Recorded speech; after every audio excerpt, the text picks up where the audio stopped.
Welcome to Authors Allies, the podcast where we dive into the world of authors, books, and the art of storytelling. Join us for in-depth interviews with celebrated authors, insightful book reviews, and practical tips on marketing your literary masterpiece.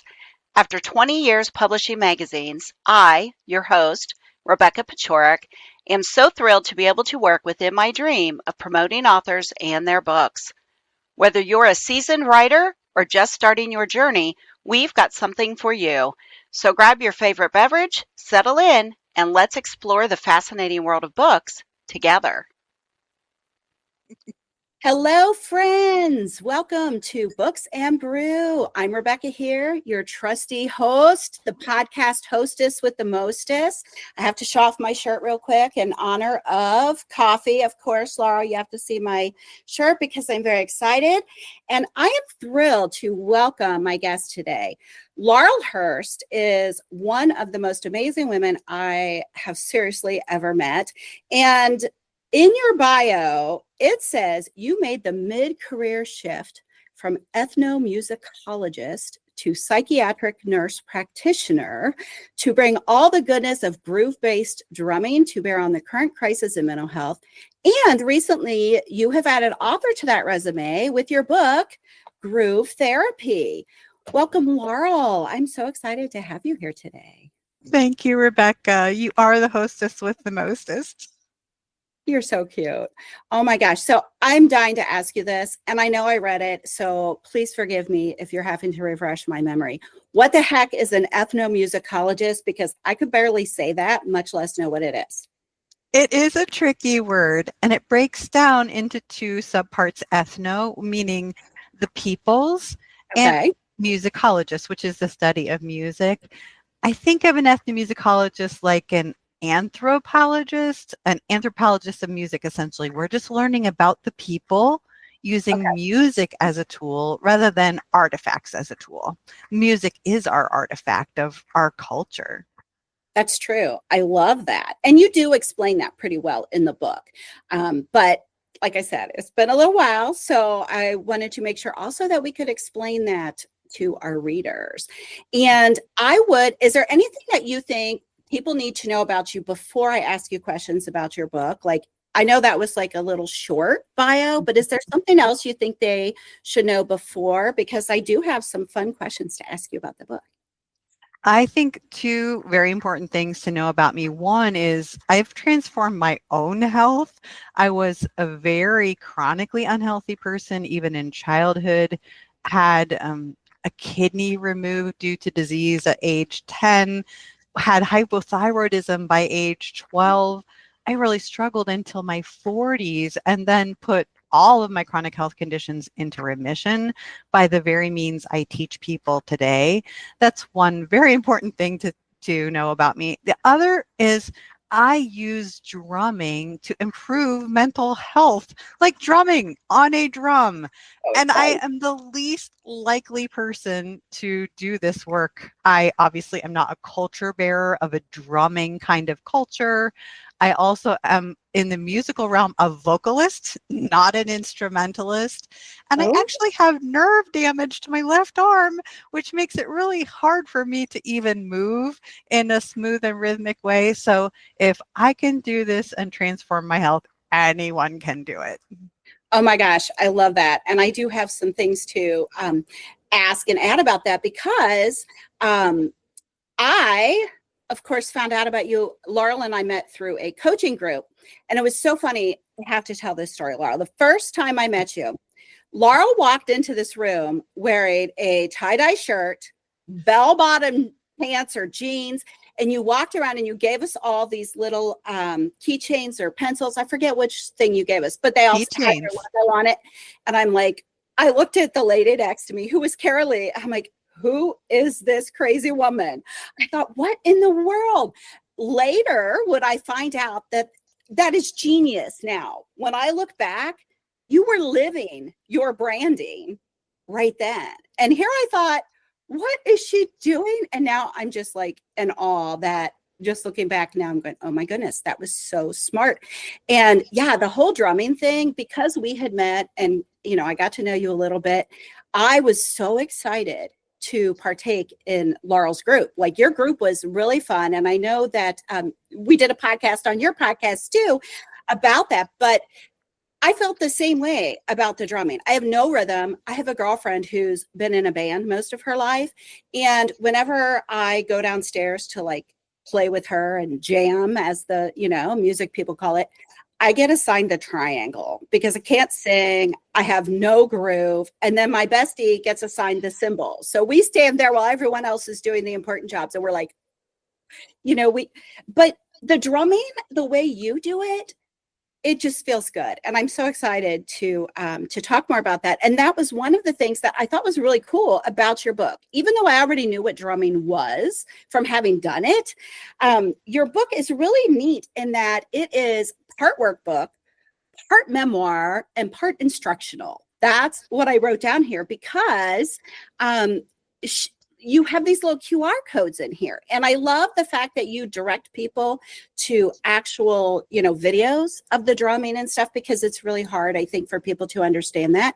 But the other thing I really love about it, and if you're not watching on video, I'm sorry, you're going to have to look at the YouTube, or you're going to have to, get a copy of this book, because the art in here is so stinking gorgeous. I don't know if anyone can see this that I'm showing, but you had an amazing artist who really, I feel like, having done the drumming, it made even more sense to me looking at this. I think your artist brought the feelings of drumming into the book very well. And if you ever sell little cards and things with this art on it, you have to let me know, because I want a short stack of those for sure. But the art also pulled in here. And then you've got the quotes. I mean, this isn't just a book to read. It's beautiful. Like, it's a piece of art. And the way you did it, I thought was fabulous. What inspired that whole connection originally between the mental health and the physical movement? How did you even find this? I was in a terrible car accident in 2013, and in 2015, I was still in terrible pain. I'd spent thousands and thousands of dollars on a specific type of chiropractic, and nothing was sticking. I became aware of a specific mind-body practice called Blomberg rhythmic movement training that involves primitive reflexes. And I started to understand that from the top of my head to the tip of my toes, my neurological health could be revitalized and refreshed. And I was tapping really into our ancient knowledge of how segments of our body are like root nervous systems from top to bottom. And we have a sense of purpose and insight and communication and belonging, confidence, creativity, security that really follow that map of our nerves from head to toe. That knowledge has been advanced through centuries of practice of things like yoga, the understanding that when we say, oh, cat's got our tongue, or, ooh, that got me in the gut, it's really feelings of communication or security that are hitting in different parts of our body, and that colors have been associated with that over time, and like the colors of the rainbow. And so the artwork naturally started from the idea of primitive reflexes and those nervous system zones in our body, including the association of colors with those, which is a very ancient kind of wisdom that we have among human beings. Wow. And so when you started connecting all of this, is there a specific moment that you can remember when you thought, I'm going to do this, like groove therapy, and I'm going to teach it? Like, is there something specific that you remember that kind of was the impetus for that? I think that sharing things that are valuable has been part of my DNA. My parents were all about providing high quality services to other people. My parents never did anything unless they could do it top notch. And when I learned about primitive reflex integration and then about the benefits of drumming, how it Yeah. actually changes our biomarkers related to inflammation and mood, that we can measure those changes in the blood after people learn and practice drumming. I just felt like this is knowledge that can't be held in, and I knew it was high quality. And also once we tap into it, it's perfectly free. There's an investment in learning it, but maintaining it. It's something that's yours for life. Once you understand the practices, it's something you have for life. And I think that the return on investment, so to speak, that I could provide to people, when I saw that, then there was no question in my mind. The how of doing it was a lot harder. I was thinking at one time to even go back to massage therapy school to Oh, add wow. on to my master's in ethnomusicology, a massage therapy certificate, just so I got a license to touch as a medical Sure. professional. And my spouse was the one who said, wait, we're going to spend 18 months getting a massage therapy license, but you never intend to do massage just so you can do this. Is there a way, one, that's Yeah. more efficient, and two, that actually has more financial incentive behind it? Like when you're done at the end of the day, are you going to be Right. making a reliable income? And the path to psychiatric nurse practitioner opened up. I literally prayed about a way that would be more effective, more efficient, and also more sustainable for me financially, because we had always struggled that way. And the psychiatric nurse practitioner role is so unique because so many modes of care can be brought into the psychiatric clinic, and that's where the opening came. And in 2018, I started taking classes full time to meet the prerequisites for nurse practitioner school, nursing school, and nurse practitioner school, while working full time and planning my daughter's wedding. But it was an amazing time of growth. Just a aside for anybody considering a midlife career shift, like I took from musicologist to nurse and nurse practitioner, I can't encourage you enough to look into the community college setting. I took all of my prerequisites for The Ohio State University at community college at, Wow. 1/10 of the investment. So I really recommend community college for making a huge leap when you're Sure. talking about changing your fortunes, literally. Absolutely. And that's so admirable that you did that, because so many women, and I know, we've talked about this in your group and stuff, but so many women start to write themselves off just like society does, right? Once you hit a certain age, it's like they think we're done, right? And no, we're never done. I am never done. Until I'm in my grave, I'm not done. Yeah. And to be able to reinvent yourself like you did, I just think is amazing, because right now I can barely remember my name some days. And so the thought of doing all of that is just phenomenal to me. But then when I think about, like, you became a nurse practitioner, and then on top of that, you've started a group, you started a podcast, and you wrote this book. Like, this is, having been in your world and having done my own research since about 2019, trying to figure out my own health issues, I've realized this is some pretty heavy information. When you were trying to do your book, how did you approach that research process and incorporating all of that evidence, the studies, without making it too boring or too difficult for the average reader? Like, did you have a certain path in mind? Did you have to outline the whole thing first, have a lot of like people reading it? What kind of process did you go through so that, average Joe here could read your book and not be too lost? Mm-hmm.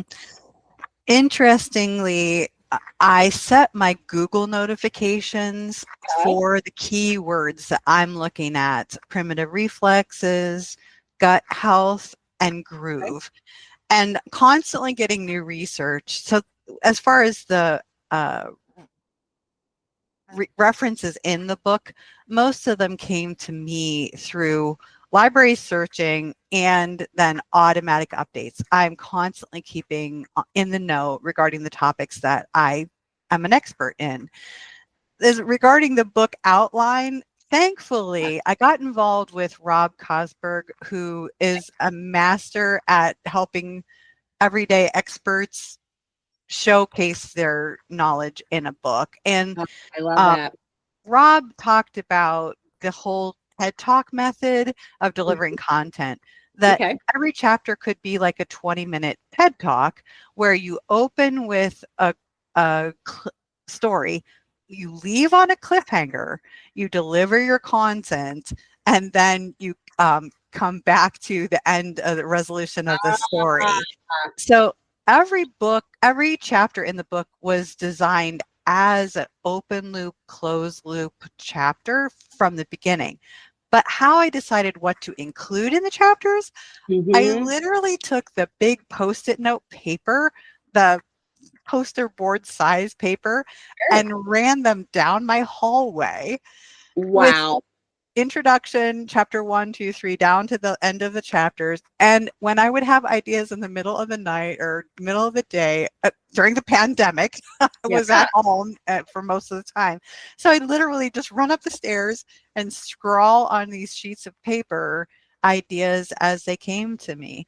And some of those ideas got crossed off and some of them got incorporated in the book. But my main reader was my sister, who has seen me from the earliest days of my studies, been my biggest cheerleader and the biggest participant in actually doing groove therapy with me as I was developing the model. And then when the book was ready to go to publication, my last reader was an anthropologist, which was such a stroke of providence. I think God was really looking out for me and giving me somebody I trusted to check the citations to make sure I wasn't misrepresenting any of the Mhm. foundational research articles. I loved that. So that's how the book developed. That is awesome. And if you still do, you have photos of those? I would love to share a picture of your hallway with all of that if you've got a picture. I'd love to see that and share that. So you have to dig That's deep a good if you've got it. question. I will What have do you to think that see. be? I would love that, I'm sure. Because remember, authors are hopefully listening to the podcast here.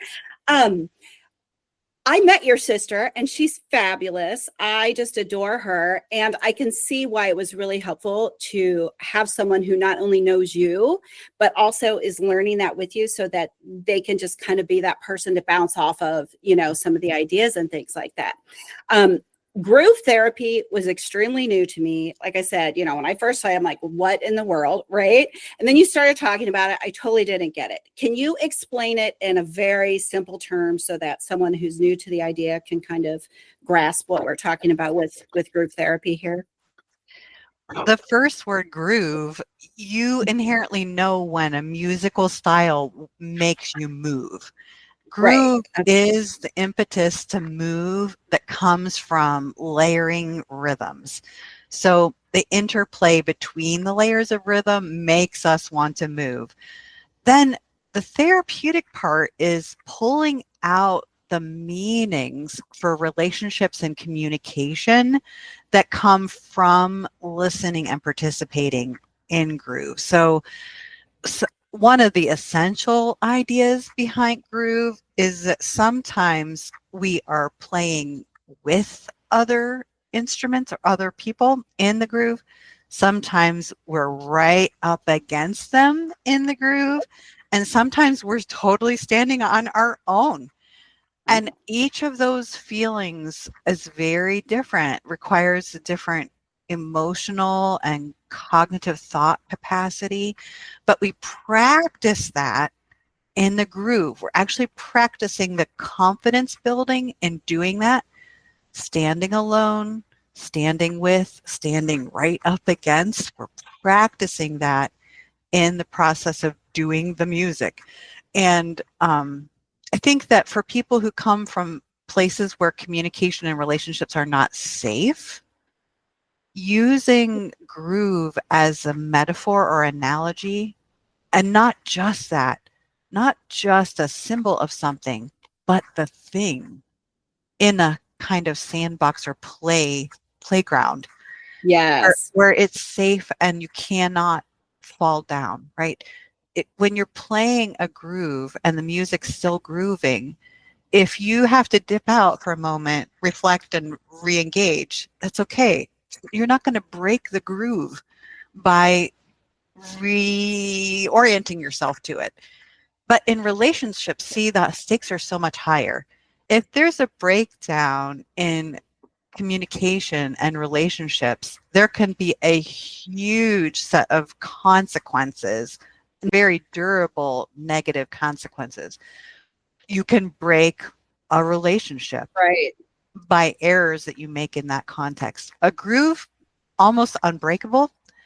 You might have to dip out again and reorient and re-engage, but you're going to be able to learn without breaking down the whole system. And that, I think, is the thing about groove therapy. When you learn about deference and trying again and choosing what you try to manage at one time, those are all important parts of the musical aspects of groove.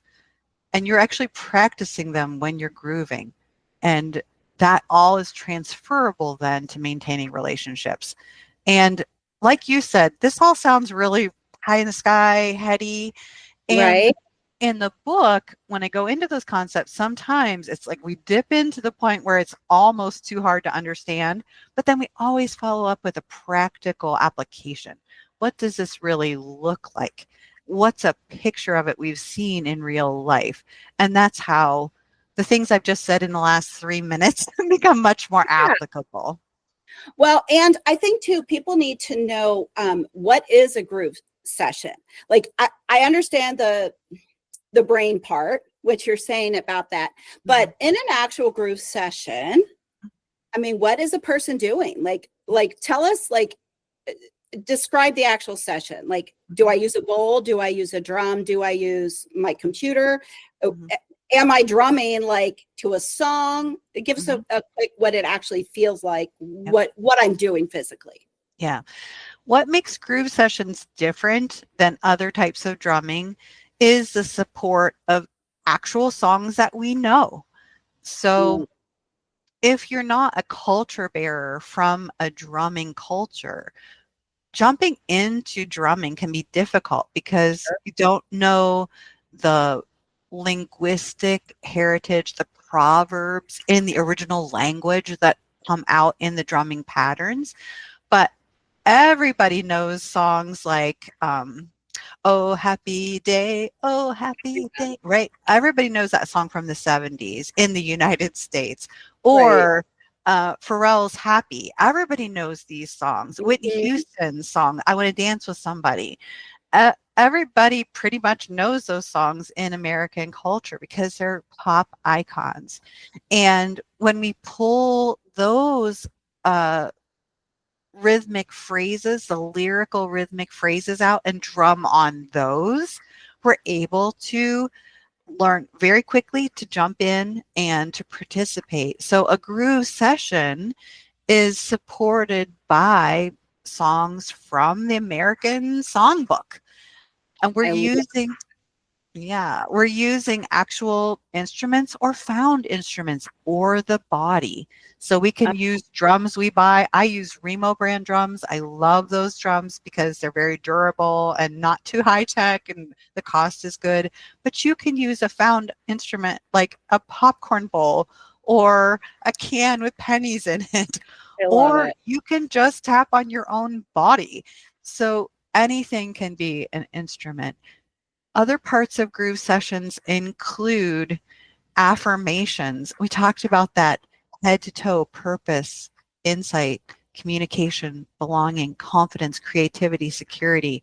We can create affirmations for all of those very important parts of developing our character and express them in the process of doing groove sessions. And then the pièce de résistance is really the primitive reflex integration that we do using Blomberg rhythmic movement training. In my case, other practitioners use other modes taught by other teachers or facilitators of primitive reflex integration. But that's what really pours the miracle grow on your brain when you're doing the drumming and the affirmations to change your brain, to change your life by changing your thoughts, feelings, and behavior. I love that so much. And I know that when you were first working on the book and trying to explain groove therapy to the people in our coaching group, you had some videos that we could groove along with. Is there something that our listeners, like, is there something that they could see now? Like, are there still videos out there of you doing groove that they could go and see what it actually is that we can share with them at some point? Like I could put in the notes or something? Yes, there Yeah. is a group on Facebook called Groove Okay. Sessions Live. Groove Sessions Live has quite a few videos resident there. A couple of them have been contested by the publishers of the songs to say this is our property, but a lot of them have been looked at and been actually endorsed by the companies that own the copyrights of those songs because they thought having them out there in the way they were presented was more valuable than the price of their, So licensing music is always tricky. This is a very litigious culture in the United States, but some companies have looked at my videos and chosen to allow me to have that out there. So if you come across the video in Groove Sessions Live, it doesn't have the audio available. That's a decision made by the company that owns the music, but a lot of them still are up there. That's awesome. And so someone can go in there and they could kind of groove along with you and do one of those practice sessions. As far as like, when we look at the book, I know you've got the book, which, you know, can explain that to people. And you do have your Facebook group, you've got your podcast. So you're out here educating people. I participated in a program that you had called the Well-Tuned Woman. Are you going to be doing some more programs that would be open to the public, possibly to listeners in the future in 2025 here? Is there a way for them to, you know, work with you on some of these things? The Well-Tuned Woman is a 90-day program that goes through all the essentials of mental health and well-being. And every single workshop that we hold for the Well-Tuned Woman over those 90 days includes drumming as the conclusion of the session, just to provide automatic lift and those benefits of drumming. We don't go too deep into the mental health part of groove in the Well-Tuned Woman. It's more a taster to see that it really is good before we go a deep dive. We do offer a 10-session block of very intense drumming for mental wellness, somatic desensitization and reprocessing practices, which is specifically helpful for trauma recovery.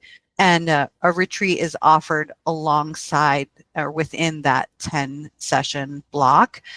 Some of the retreats this year will be in Texas, in Montana, and then we're hoping for Mexico in October. So we're still in the process of setting the October one up. But yeah, those will be ongoing. We're hoping to offer those sessions 3 times a year for the foreseeable future. It's really the signature offering for my groove therapy health and wellness practice.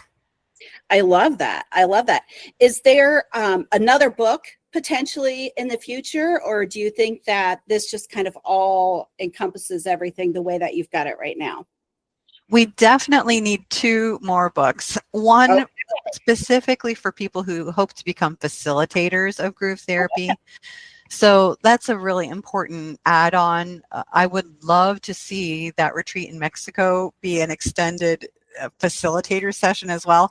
So to invite Well-Tuned women to that event to practice and then have facilitators also in training at that event. With accomplishing that in 2025 would be a highlight of my year. If I look back in December and have gotten that done, I'll be so excited. I'd also love to see a more workbook oriented book for people who want to actively practice their Christian faith and dive deep into what groove could mean for them. I say this with a lot of humility because all over the world, drum practicing cultures have been stifled in their practice of drumming through Christian missionary endeavors. And that is wrong that I'd love to see righted, because drumming in itself is a healing practice. It does something for the brain that we are intended to have, that we are created to have. Our creator has put that trait in us as a goodness for all humanity.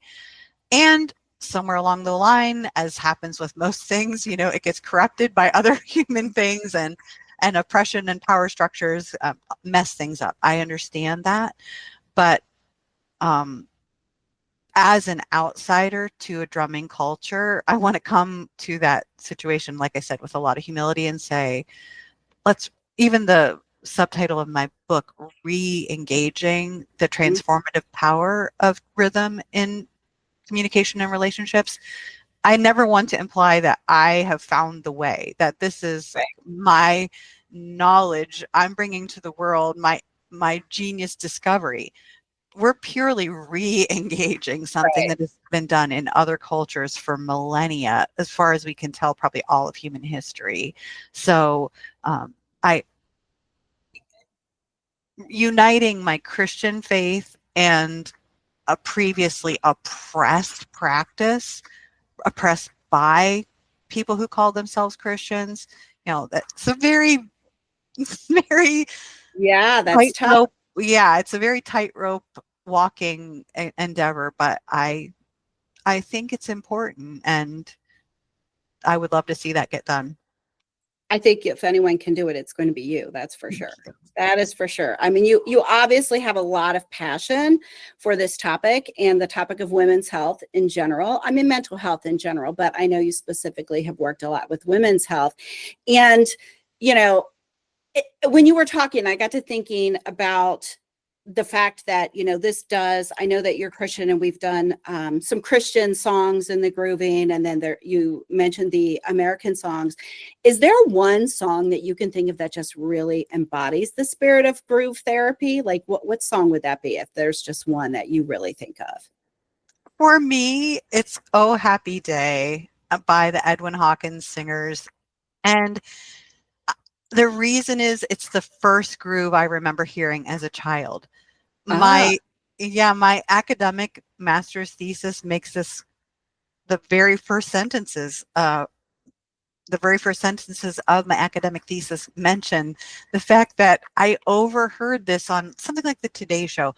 In the 70s, the Edwin Hawkins singers were on a morning television show singing this song, and they come to the groove session, the breakdown, the drive, the vamp, whatever you call it, where they're just repeating, "Oh, happy day," and the instruments, they're all just cycling. They're just cycling through that.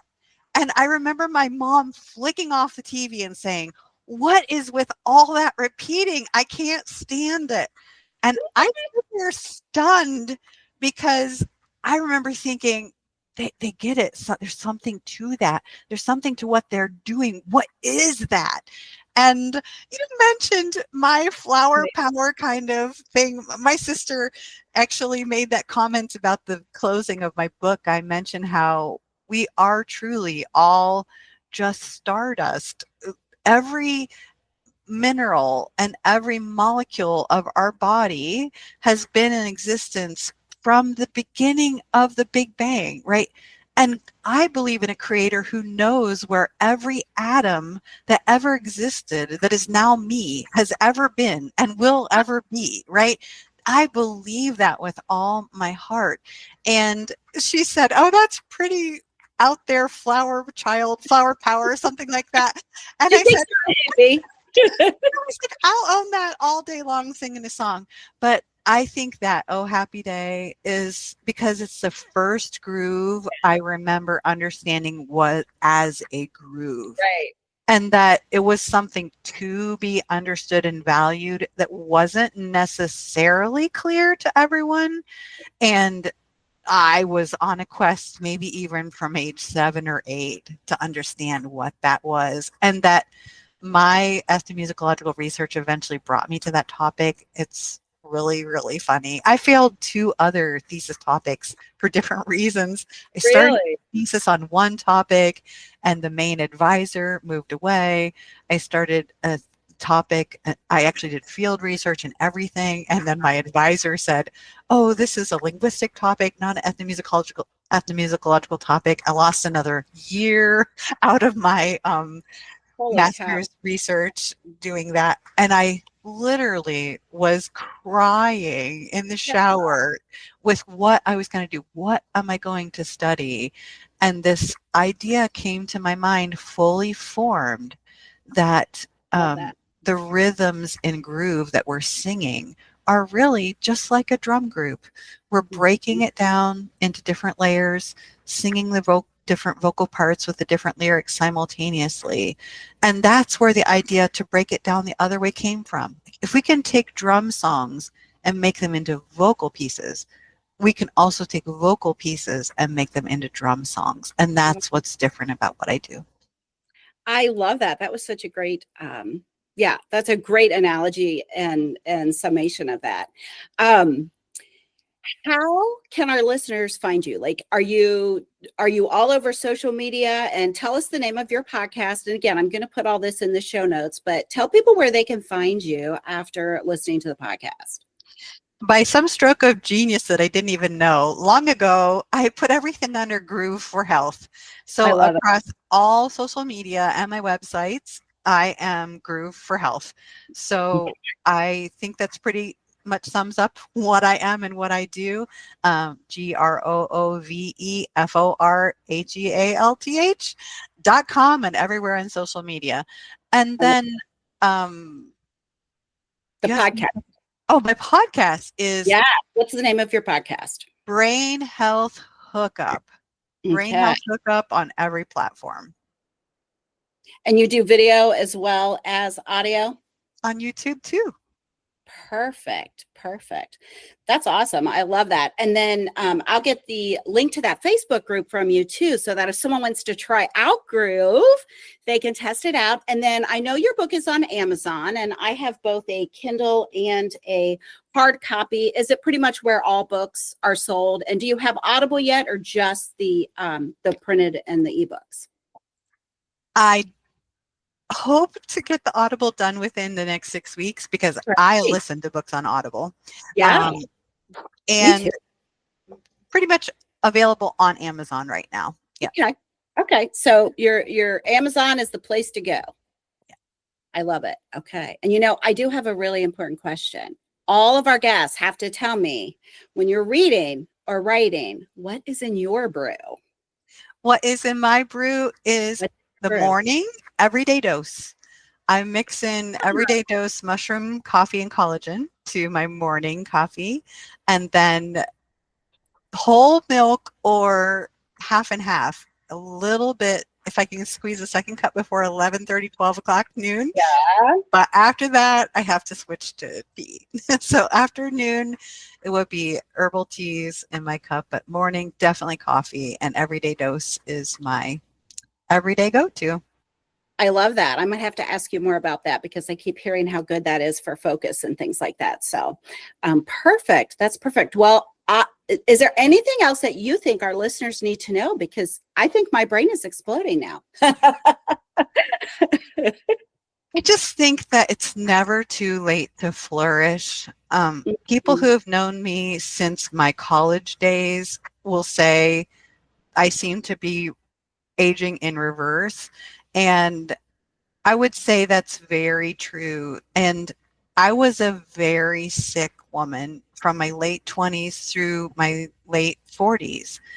So 20 years I lost, and I have 4 bio kids and a whole bunch of young people who call my husband and I dad and mom, and we miss so much time with them because I was very, very sick. So don't waste another day or another year thinking that this is the best it gets.